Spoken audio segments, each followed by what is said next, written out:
Hello. Hi, everybody. So first, I would like to thank the organizer for hosting this very nice event and for inviting me today. So I'm going to speak about polyphonic sound and the influence of culture and nature on the sound. So in Western music, music is composed by multiple melodic lines presented simultaneously, and we are going to call these voices. So for instance, the high voice. So I don't know. I'm not sure about the sound here. Okay, bon. Without the sound, it's the high voice of the music, for example, the guitar. The low voice is, for instance, the bass guitar. And when you put them together, you have polyphonic music. And perhaps you have noticed when you have a melody stuck in your head that usually it's the high voice of the music that you have memorized. When you go back and you listen to the real music again, it's the high voice that you memorize. Indeed, composers usually create music, compose music with the high voice that supports the main melody of the music. Perhaps you wonder if this is true only in our culture, and if this is due of a restriction in our brain, or in our mind, or in our ears. And we have asked this question: how does the brain encode polyphonic sound? So we record brain activity using magnetoencephalography or electroencephalography, and we test adult musicians and non-musicians to see how they process polyphonic sound. And we found that adults can process each voice in separate memory traces, but more interestingly, they process the high voice with a stronger encoding than the low voice. And we refer to this effect as the high voice superiority effect. So, where does the high voice superiority effect come from? Does that come from the nature? So is it a property of the auditory system, or this effect comes from the culture? So from birth, we all listen a lot of music, and as we showed before, the high voice usually supports the main melody. So perhaps the high voice superiority effect in the brain comes from the culture. So to test these two hypotheses, we use a protocol named the mismatch negativity protocol. And for this protocol, we present one sound over and over that we call the standard sound. And from time to time, we introduce a change in the sound. And the change, it's called a deviant. So for instance, beep, beep, beep, beep, beep. And we introduce a sound, a different sound called a deviant in yellow. And we record the brain activity for the standard sound and the deviant sound. So you can see the black line represents the brain activity for the standard sound. On the bottom, the x-axis represents the time in milliseconds. With the 0 millisecond, it's when we present the sound. And on the y-axis, it's the amplitude of the phenomenon in microvolt. And you have the brain activity for the standard sound in black, and the dotted line shows the brain activity for the deviant sound.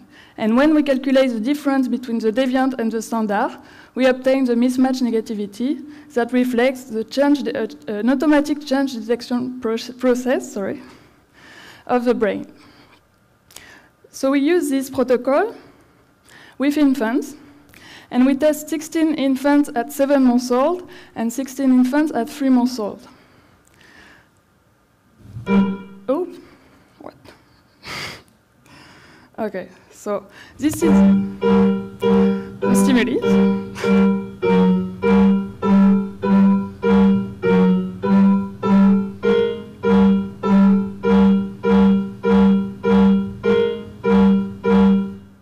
So in fact, we present as a standard sound two piano tones simultaneously that we repeat over and over. And from time to time, we introduce a pitch deviation in the high voice or in the low voice. And the pitch change can be going up or down. And this is the result that we obtained. So you can see on the left corner a representation of the scalp with the different brain regions that I'm going to show you. So each color represents one brain region from the frontal side, central, occipital, and temporal behind the ears. So at 3 months old, as you can see on this figure, the mismatch negativity for the high voice is larger than for the low voice. So you can see on the, sorry, it's difficult to show you, but the time is presented on the x-axis again in milliseconds, and the amplitude is in microvolt on the y-axis. And the sound is presented at 0 milliseconds, and you can see the brain reaction for each change for the high voice and the low voice. And you can see that the mismatch is larger for the high voice than for the low voice, which is the high voice superiority effect. At 3 months old, the infants already show a high voice superiority effect. I'm not going to show you the result at 7 months old because they also show the same effect. So it's more interesting at 3 months old because they are very young. So we can ask the question if at 3 months old they already have a lot of exposure with Western music. And I think yes, because usually moms can dance with their baby and listen a lot of music during the day. So we test the correlation between the high voice superiority effect and the average duration of music listening during the week. And we found that there is no correlation, meaning that the high voice superiority effect doesn't seem to come from the culture, but instead we have to test now for an innate explanation of this effect. So in order to test for the innate explanation, we use a model of the peripheric auditory system, which is the ear, with the inner ear, the cochlea, and the auditory nerve. So we can introduce in this model any kind of sound. And the output of the model is the auditory nerve response, which is in fact the message that goes from the ear to the brain, directly to the brain. So as a first step, we use as an input the stimuli that we use in the infant's experiment. So the 2 complex tones, piano tone. We first introduce them in the model separately. So this is a model that I'm not going to explain today, but just to show you the model. So we first introduce the low tone alone in the model, and on the top part of the figure, you can see the output of the model. So in blue, you can see the spectral representation of the sound, and you can see the first peak. The first peak is the fundamental frequency of the low tone, followed by the harmonics in blue. And in green, you can see the auditory nerve response, which is the output of the model, following the fundamental frequency and all the harmonics of the low tone. In the the other panel, you can see the high voice, the high tone alone, with again the fundamental frequency and the harmonics of the high tone. And in green, you can see the auditory nerve response following the fundamental frequency and all the harmonic of this high tone.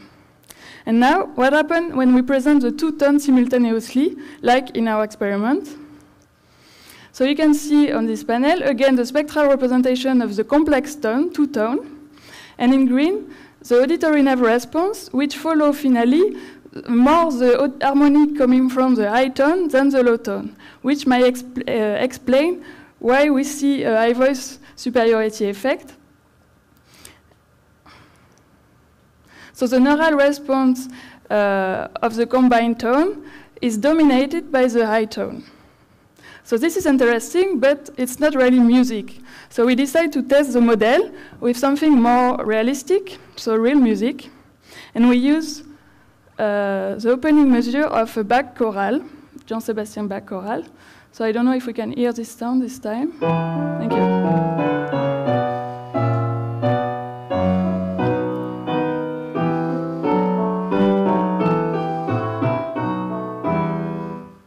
So we separate the soprano voice and the bass voice of this choral to introduce these 2 voices in the model.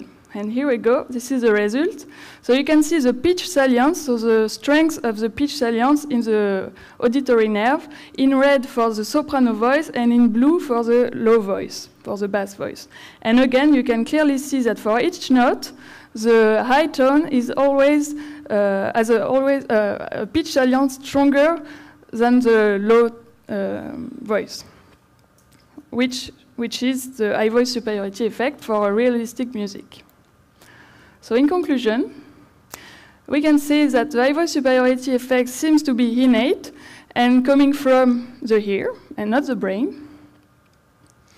And in fact, we can say that composers probably use this phenomenon to maximize the effect of the melody on the brain and to help us to memorize the theme of the music.